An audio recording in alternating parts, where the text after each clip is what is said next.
All right, what's going on? This is Alex from Motor Life, and today we are checking out the Screamin' Demon motorized bicycle from bicycleengines.com. We're doing the full installation, so make sure you go down, check out the timestamps, and while you're down there, hit that thumbs up and hit that subscribe button. We got a lot to cover, so let's go ahead and get right into it. Yeah. All right, so let's go ahead and get this bad boy open. So I got this from bicycleengines.com, and right now they have this thing for a great price. And we're going to be taking the Zeta 80 I did on a previous episode, get it on this guy, get it all together, and taking it out for a spin. So in this episode, we're going to do the full installation. So for this, you're going to need these tools here. All right, so you're gonna need a 10, a 14, and a 15 millimeter wrench or socket, a nice Allen wrench set, particular number 5, something to break 415 chain. You need a regular bicycle chain breaker, a set of pliers, and a nice screwdriver.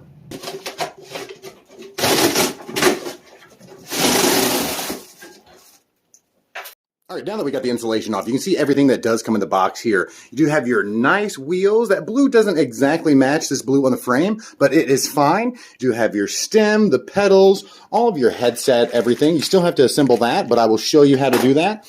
But I do want to point out that the headset cups are already installed. The crank is already installed. Now, it does come with these V-brake installed. But there are the forks in the back. So really all you have to do is get the forks on, get the handlebars, get the headset, get the wheels on, and then you're ready to put on that engine. So let's go ahead and get the bike all together. That way we can get everything prepared for the engine install. All right, perfect. So you can see this thing is absolutely beautiful. I love that blue. Everything looks nice on this frame. Nice solid frame, painted gas cap. So our next step, we're gonna get the forks on. Now it's extremely important that you get the headset set up in the correct fashion. So go up this here, freeze it if you need, because it needs to be in this order. So make sure you have the headset all together in the way it needs to be. That way we can get everything so it's not shaking around while you're riding. So let's go ahead and get the headset assembled. All right, if that all lines up here. You should see that seals. Everything looks great down there. All right, so now we're going to do the bearings next. There, looks good. Followed by this cap, washer, upper bearing race. You can see it assembled properly. Everything should fit, should seal. That way no dust or anything gets in there. And we're going to put the compression ring. This rubber ring kind of holds everything in place here. That way you know it's not going to move or bounce around on you. All right. So we have the forks properly assembled. Look at that. So this one actually just took the big spacer and it does look like everything's lined up. So I'm going to go ahead and get this stem kind of just hand tight. That way it's in place. All right, with all this in place, I'm going to go ahead and get the seat on here on the post and then in there with that clamp. And I'm going to go ahead and get the pedals on.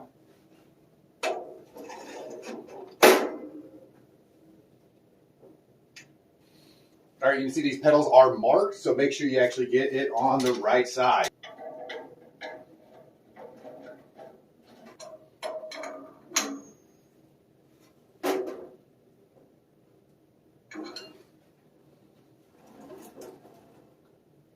I'm going to try to get the front wheel on here. Now you can see that this disc brake is super loose.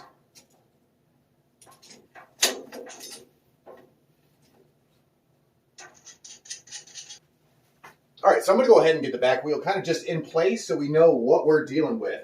Now you want to go ahead and get the sprocket side on the left side and then the pedal sprocket on the right side. Gauge the V-brakes here. Make some room.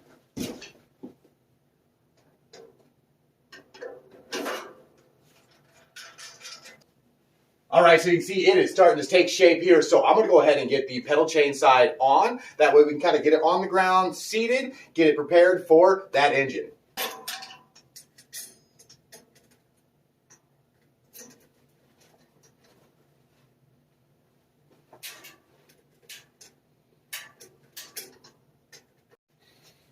All right, right, so nice. It doesn't look like we're going to have to break the chain any, but it does look like we're going to need that chain tool to get that pin back in. So I'm just going to go ahead and push this pin through. Be sure to get the pin in there nice and tight, but make sure you don't push it all the way through. So get it all the way to that point so it connects with both sides of the chain.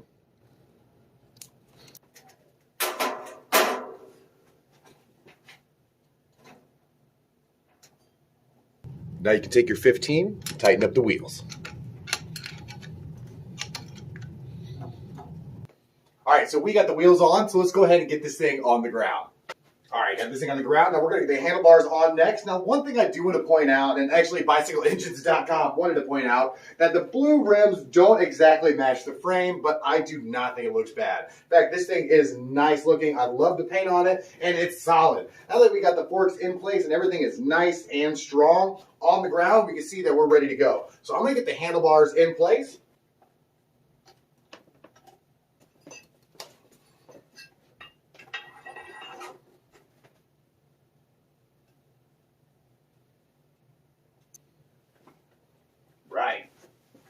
All right, so this thing is looking like a bicycle, so let's go ahead and get that Zeta 80 ready to get on this bad boy. We are ready to get this engine kit on, so you can see that these things do come unassembled, so make sure you check out the other video, make sure you check out the link in the description so you can see how to properly assemble the top end. So let's go ahead and get this engine all assembled. All right, so you can see this thing is assembled and ready to go. Now, I like getting the exhaust on. It makes it a little bit easier when you're putting it on the bike, but I'm gonna go ahead and get that on first and then get the engine on this frame. Right. Now grab one of these little engine stands to make it easier. Now you can get those from Chaos Custom Garage there. Those are always nice to have. Go ahead and get this exhaust on.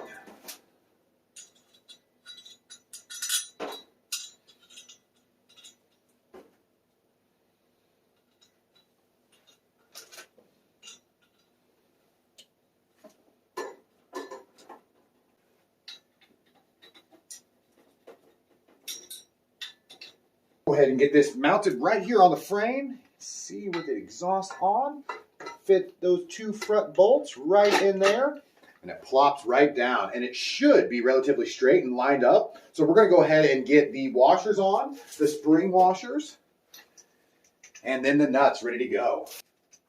Now you're not going to need that front mounting bracket, but we will still need the nuts, the washers, and everything as well. I'm going to take my 14 and kind of just get these snugged up.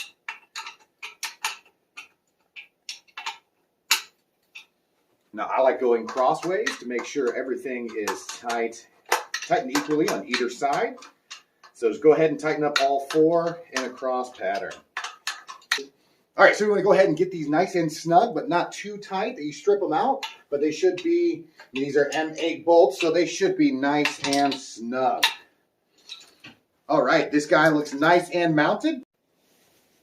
All right, so one of the first things I do is take off this white wire, and people ask why. Now, this is kind of an accessory wire, so this is for lights and stuff, but it doesn't really provide enough constant power for lights, and it robs from your engine. So I'm going to take this cover off and just cut this wire out. And while I'm in here, I'm going to check and make sure all this looks good. All right, so everything looks good in here. It looks like this magnet is nice and centered in there. So I'm going to cut this white wire off with a pair of snips. Just be careful not to cut the blue one. All right, so let's go ahead and hook up the CDI. Now, you can put this a couple different locations, and it comes with this metal bracket that goes in between here. Now, I just like zip tying them into place because it is easier. But you can put this a couple different places. If you have a long enough wire, you can put it down here under the engine. I like putting it under the carb up here sometimes just for this demonstration purposes. I'm going to put it in an easy location right here. Now make sure it doesn't hit the exhaust, but just make sure everything is out of the way. Now make sure you go black to black and blue to blue here. You can see there is two holes on the CDI side. That is for the kill switch on the other side.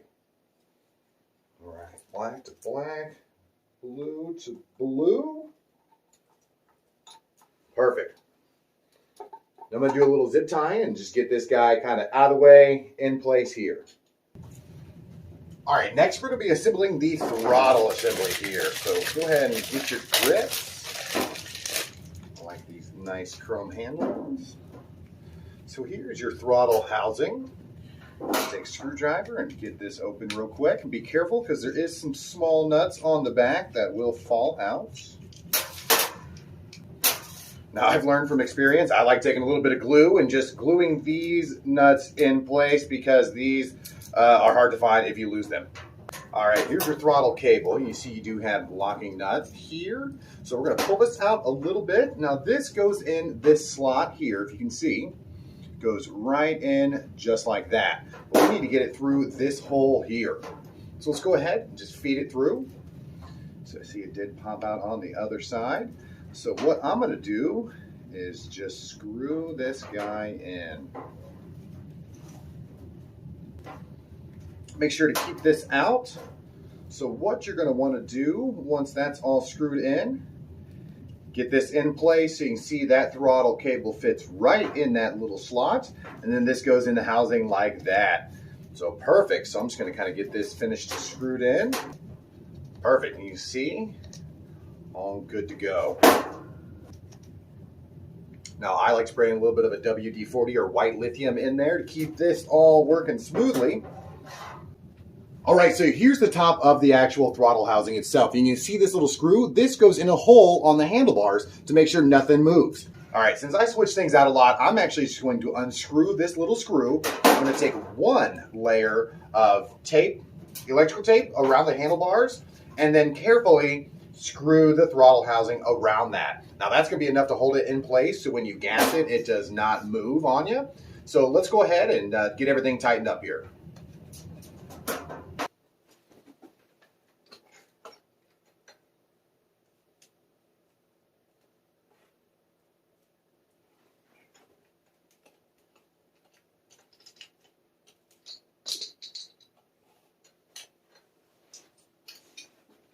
All right, got the tape on there. Gonna go ahead and get there. Got the housing all set up. Now you don't need too much tape, but definitely enough so it doesn't slip. Now, when we glued those nuts in earlier, this is where that really comes in handy. All right, so we go ahead and get this housing all tight on that tape. Now, do not over tighten these nuts because this housing is actually extremely fragile. So get them snug enough that the whole housing doesn't move, but do not crack the housing. Right.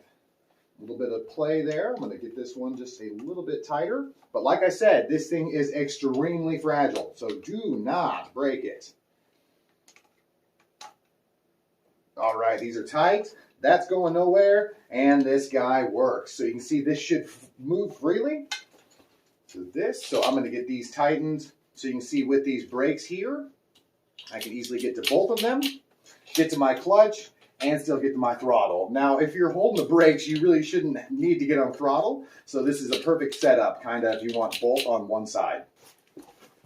All right, so next I'm going to get this kill switch wire all hooked up. Now, this does not matter which color, which side, which direction. It is literally just a kill switch. It shorts off before it gets to the CDI. So let me just get these in here. All right, now before we get the actual carb and everything hooked up, so I'm going to take this open wire or the open cable and run it through these eyelets here all the way to the back. And I like doing this just to kind of keep everything out of the way and in line. Perfect. Now that's going to run straight to the carb right there. All right, so I'm going to run this clutch cable. Now keep in mind the clutch is already a hard pull, so any like drastic angle you put it at, it's not going to go smoothly. But I like running it through this bottom eyelet here just to keep it out of the way. And then at this point, we are going to fit on the two springs. All right, so I'm going to fit this bigger spring over the outside, and that keeps it from getting burnt by the engine. And then, all right, feed that cable right through this little hole here. Good. Make sure you get the cable housing all in place. Spring there. All right, we're going to take this spring, slide it over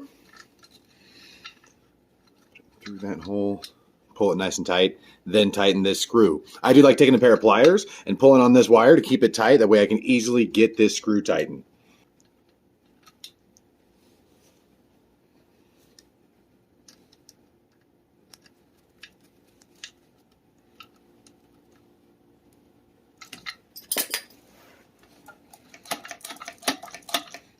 Perfect.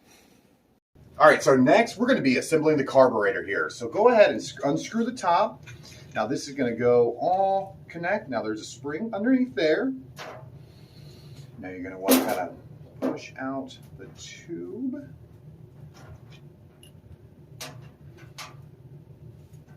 All right, perfect. Now you see you do have these pieces here. You do have your cap with your rubber top. You have the inner spring, your gas needle, which there is a small C-clip, and then an even smaller C-clip on the gas needle itself. All right, so we're gonna go ahead and get the carburetor attached to the intake itself with this inner gasket in there like that. So let's go ahead and attach the carb. All right, so let's go ahead and get the carb all hooked up here. Now, should line up perfectly with just enough room for that filter. Make sure it lines up nice and straight. Now you can see this is either a Phillips, but I don't want to strip that out, so I'm actually going to use a nice 10 millimeter here to get the carb mounted. So I'm going to hold it steady and just screw her in. All right, she's going nowhere. Perfect. All right, so you can see we only have a short distance to fit that fuel line, but just make sure your petcock is in place. So take your 14 millimeter and make sure it's nice and tight. Perfect. All right, so time to get the fuel filter and fuel line on. So this one doesn't have an arrow. Usually it does, but if not, make sure your fuel goes this way through it. So you're going from the outside to the inside. So I'm going to take this fuel line, and we only have a really short bit to go here. So I'm just going to cut a piece of fuel line to go on either direction. All right.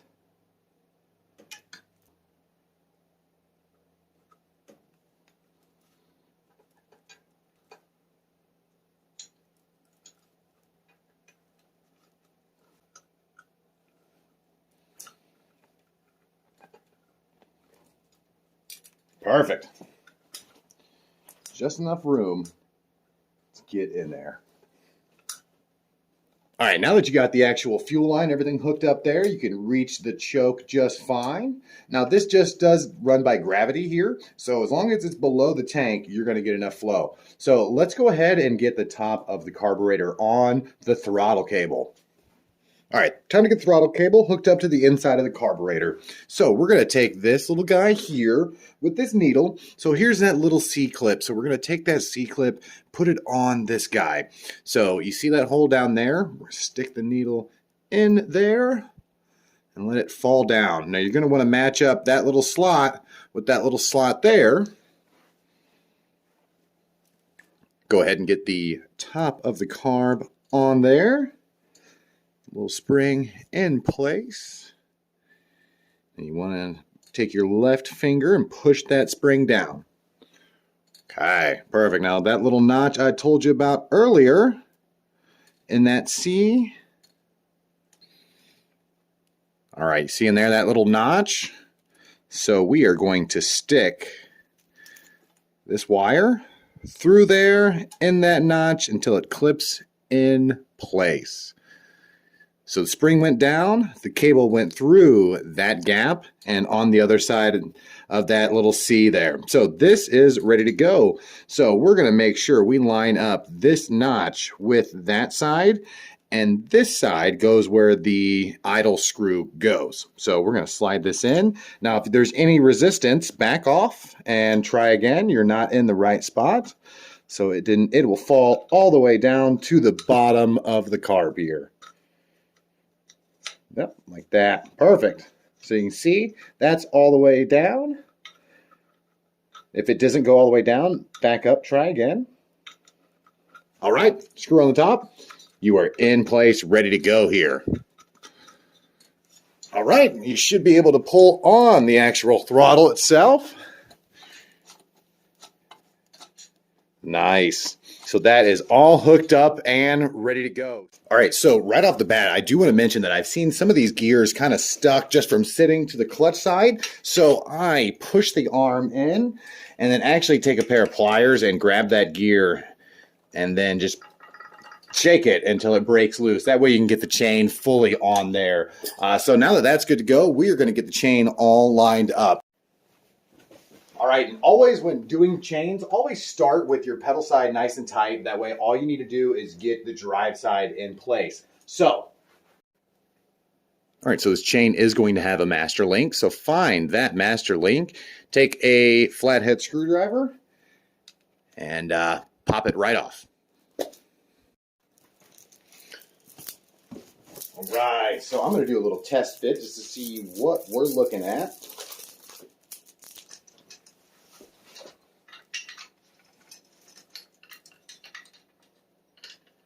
Push this bar in. Feed that guy on there.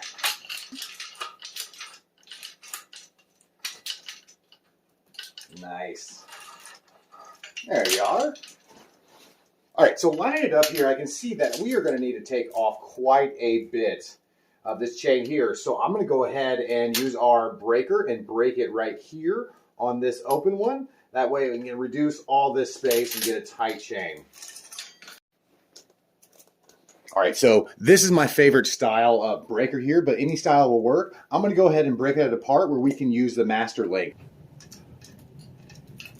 All right, so you can see I shortened it quite a bit, so now we can get our master link in place and this guy all ready to go. Perfect.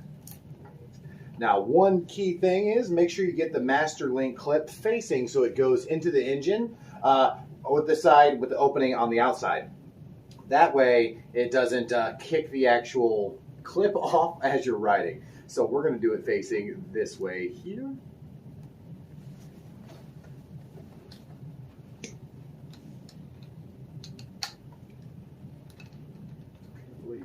Pop that in place. Awesome.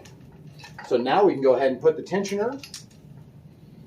All right, so got the tensioner all tightened. I tightened this nut here, made sure this is all the way at the bottom. And you can see, once we get this in place, it's going to tighten up everything like that. So go ahead, just get this bracket all lined up. All right, so I got this tensioner nice and in place. Now you do have this kind of diagonal adjustment because keep in mind the chain is going to stretch, but keeping it nice and tight, but still loose enough to keep the wheel moving is extremely important because it kind of guides this onto the back sprocket here. So once you're confident that this is nice and tight and in place, take your two 10 millimeters and get these all tightened up and in place. Now, one thing to look for is this kind of vertical adjustment because it'll keep everything nice and lined. So make sure it vertically lines up and is nice and tight.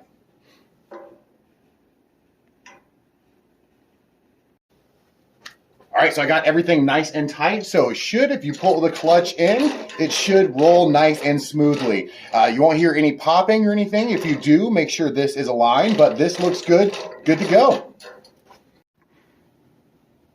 All right, so we got this thing ready to move and groove. Now, last, we got to get this thing to stop. So go ahead and hook up the front wires. If you haven't, I like doing the front brake on top. That way I get plenty of pulling power. And then make sure that your pads line up with the rims in the back and it doesn't touch the tire. And then go ahead and snap together your V-brakes here.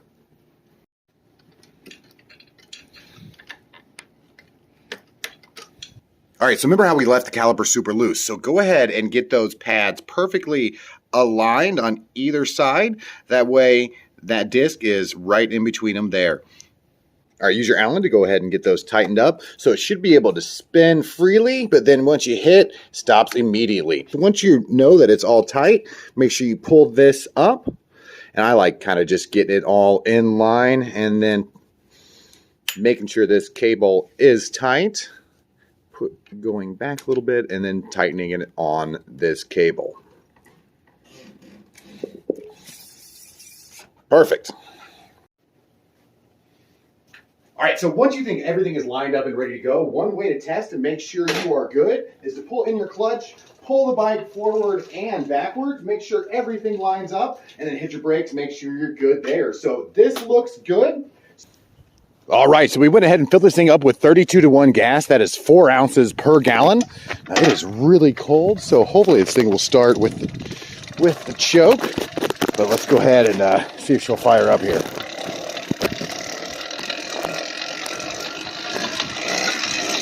right. Oh, get off the choke. And we're off and running here.